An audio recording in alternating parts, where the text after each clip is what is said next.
বন্ধুরা, খেলা জমে গেছে। কারণ এবার বাংলাদেশের ওপর চটেছে পাকিস্তান। কিছুদিন আগে মানে চ্যাম্পিয়ন ট্রফির সময় আমরা দেখছিলাম বাংলাদেশের হয়ে পাকিস্তানিরা এবং পাকিস্তানের হয়ে বাংলাদেশিরা গলা ফাটাচ্ছিল। যেদিন ভারতের সঙ্গে বাংলাদেশের ম্যাচ ছিল সেদিনকার পাকিস্তানি সমর্থকরা গলা ফাটাচ্ছিল, এবং যেদিন পাকিস্তানের সঙ্গে ভারতের ম্যাচ ছিল সেদিনকার পাকিস্তানের হয়ে বাংলাদেশের সমর্থকরা গলা ফাটাচ্ছিল। বেশ কিছুদিন ধরে দেখছি পাকিস্তানের প্রতি বাংলাদেশের প্রেম একদম উতলে উঠছে, যেমন দুধ উতলে ওঠে এরকম উতলে উঠছে, উতলে তো পড়ে যাচ্ছে, এত প্রেম ভালোবাসা। কিন্তু এই কাংলাদের ওপর পাকিস্তানিটা চটে গেছে কেন? আবার কি হলো? এত প্রেম গেল কোথায়? এত পীড়িত গেল কোথায়? আগামী মে মাসে 5 ম্যাচের টি-20 সিরিজ খেলতে কাংলুরা পাকিস্তান যাবে, মানে ফকিরদের স্থান যাবে। কারণ পাকিস্তানে ভারতীয় ক্রিকেটারদের জীবন সংশয় হতে পারে, অস্ট্রেলিয়ান ক্রিকেটারদের, নিউজিল্যান্ড ক্রিকেটারদের জীবন সংশয় হতে পারে। বাংলাদেশ এবং ইংল্যান্ডের কোনোদিন হবে না। বাংলাদেশ হলো কাংলা, মানে এদের কিছু নেই। আর ইংল্যান্ড হচ্ছে চোর, মানে চুরি করে গেছে, এবং পাকিস্তান এবং বাংলাদেশের জন্মদাতা, মানে জন্ম দিয়ে গেছে, ভারতকে টুকরো করে ওদেরকে জন্ম দিয়ে গেছে। তাই বাপকে তো খাতির করবেই, তাই তাদের কিছু হবে না। অপরদিকে কাংলাদের কিছু হবে না, কারণ কাংলাদের কাছে কিছু নেই, ফরেক্স রিজার্ভ কিছু নেই, মানে মারলেও কিছু পাবে না। বিরাট কোহলির যা সম্পত্তি আছে সেইটুকু অর্থ কাংলাদের ব্যাংকে নেই, পুরো দেশে কথা বলছি। কাজেই কাংলাদের মেরে হবেটা কি? তাই ওদের কোনো জীবনের সংশয় নেই।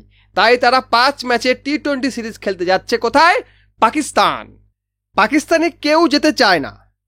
ভারত মুখ ফিরিয়েছে, অস্ট্রেলিয়া মুখ ফিরিয়েছে, আর রইলকে সাউথ আফ্রিকাও মুখ ফিরিয়ে নিয়েছে, শ্রীলঙ্কা মুখ ফিরিয়ে নিয়েছে। কে যাবে? কেউ যায় না। তাই তারা বারবার বাংলাদেশকে ডাকে, বলে কাংলা আয়, দুই ভিখারি মিলে গলাগলি করি। কারণ কেউ কাউকে মারবো না, আমাদের কারো ভয় নেই, আমাদের কেউ ডাকে না, আমাদের দেখলেই এয়ারপোর্টে ল্যাংটা করে চেক করে, কাজেই আমরা সমান। তাই তুই আয়, তোদের সঙ্গে একটু কবাডি খেলি, ক্রিকেট খেলি, যাই পারি খেলি, তোদের সঙ্গেই খেলি। তাই বাংলাদেশকে ডেকেছে পাকিস্তান। কিন্তু বাংলাদেশিরা কি করেছে? এই সিরিজ শুরু হওয়ার আগেই একজন আইপিএল থেকে বিতাড়িত হওয়া প্লেয়ারকে তাদের দেশের কোচিংয়ের দায়িত্ব দিয়েছে। আগে তাদের দেশের কোচিং করবে একজন আইপিএল থেকে বিতাড়িত হওয়া প্লেয়ার। এই প্লেয়ারের সঙ্গে 2.5 বছরের জন্য চুক্তি করতে চায় বিসিবি। ফ্যামিলি কন্টেন্ট গালাগাল দিলাম না, নইলে অন্য একটা ভাষা আমার মনে পড়ে। আমার পুরনো ভিডিওগুলো দেখবেন, সেই ভাষাটা বুঝতে পেরে যাবেন। 2.5 বছরের জন্য কেন? কারণ এই প্লেয়ারের আন্ডারে থেকেই বাংলাদেশ 2027 সালের ওয়ার্ল্ড কাপ জিতবে।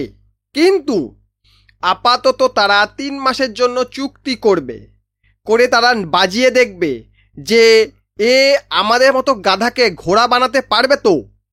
কিন্তু তার আগে দেখ, সে বেটা ঘোড়া তো, তোদের যে সে ঘোড়া বানাবে সে ছুটতে পারে তো, সেটা আগে চেক করে নে। কাংলা কোথাকার।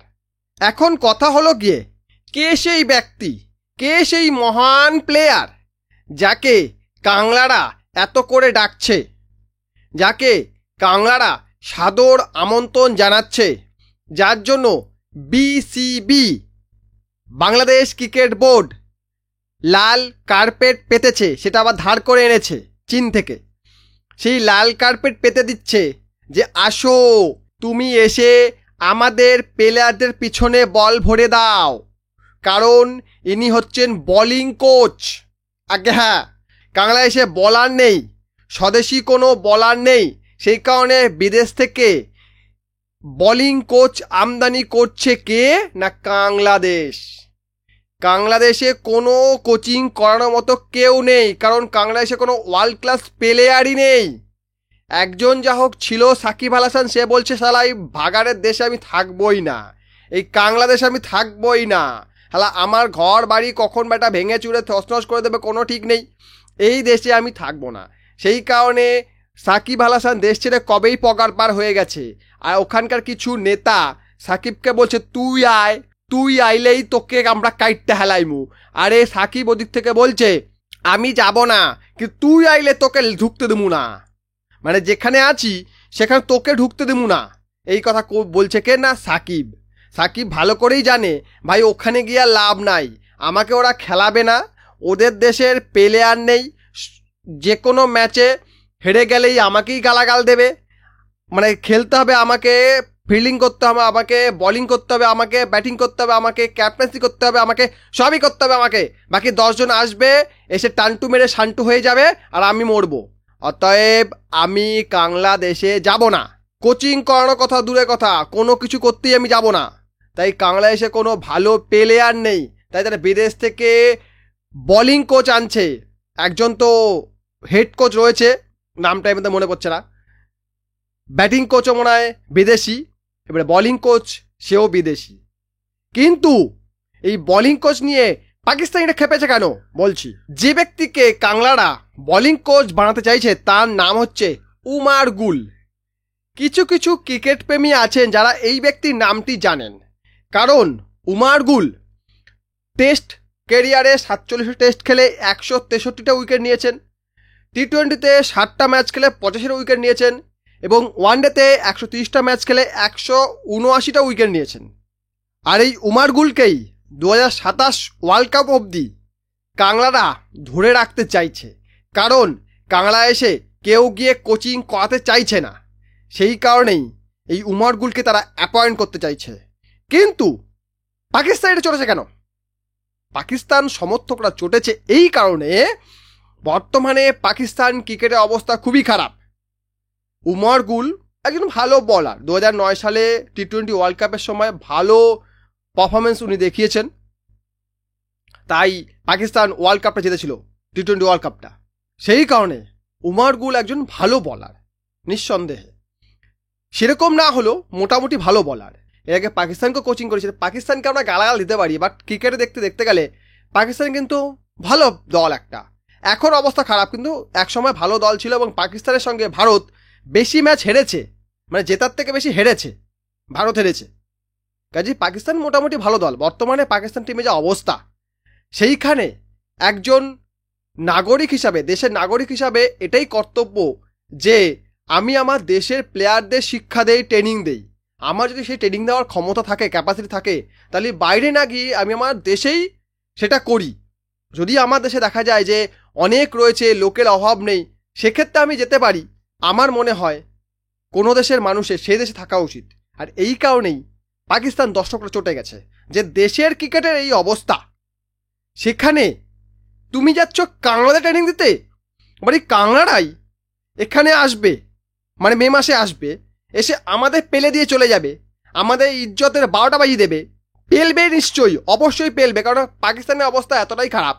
ওরা জিম্বাবুয়ের সঙ্গে হেরে যাবে, বাংলাদেশের সঙ্গে হেরে যাবে, কেনিয়ার সঙ্গে হেরে যাবে, নেপালের সঙ্গে হেরে যাবে, ওরা সবার সঙ্গে হেরে যাবে। এতটাই খারাপ অবস্থা পাকিস্তানের, আর্থিক দিক থেকেও খারাপ, ক্রিকেটের দিক থেকেও খারাপ। সেইখানে পাকিস্তানি সমর্থকরা বলছে কাংলা তো আমাদের থেকে এগিয়ে ছিল, তাই ওদেরকে তুমি যদি আবার শিখিয়ে দাও তাহলে তো আবার ওরা এগিয়ে যাবে, তাহলে আমাদের কি হবে, এই ভয়টা পাচ্ছে পাকিস্তানিরা। কিন্তু পাকিস্তানিদের আমি বলতে চাই, দেখ ভাই, গাধা পিটিয়ে ঘোড়া হয় না, তোরাও গাধা থেকে গাধায় রয়ে গেছিস। আর এরা রেসের মাঠে দৌড়ানোর জন্য নিজেকে প্রিপেয়ার করছিল, হঠাৎ করে তাদের মাথায় এই মালটি এসে যেতে এরা কিন্তু আবার সেই গাধায় পরিণত হচ্ছে। কাজেই টেনশন নেওয়ার কোনো প্রয়োজন নেই, কাংলারা এবং তোরা দুই সমান। অতএব কাংলাদের হারাতে তোদের যেমন বেগ পেতে হবে, সেরকমই কাংলারাও তোদেরকে হারাতে গেলে তাদেরও বেগ পেতে হবে। কাজেই ম্যাচটা তোদের জন্য এন্টারটেনিং হবে, কারণ তুইও ক্যাচ ছাড়বি, ও ক্যাচ ছাড়বে, তুইও ফিল্ড মিস করবি, ও মিসফিল্ড করবে, তুইও বল মারতে পারবি না, ও মারতে পারবে না, দুজনেই সমান হবি।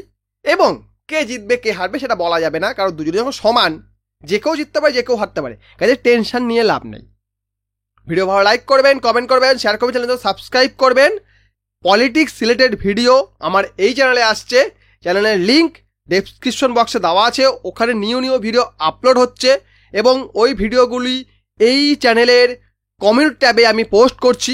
কাজেই আপনারা চ্যানেলে যান, গিয়ে ভিডিওগুলো দেখুন এবং আপনার মূল্যবান মতামত ওই ভিডিওর কমেন্ট বক্সে অবশ্যই শেয়ার করুন। ভিডিও দেখার জন্য অসংখ্য ধন্যবাদ।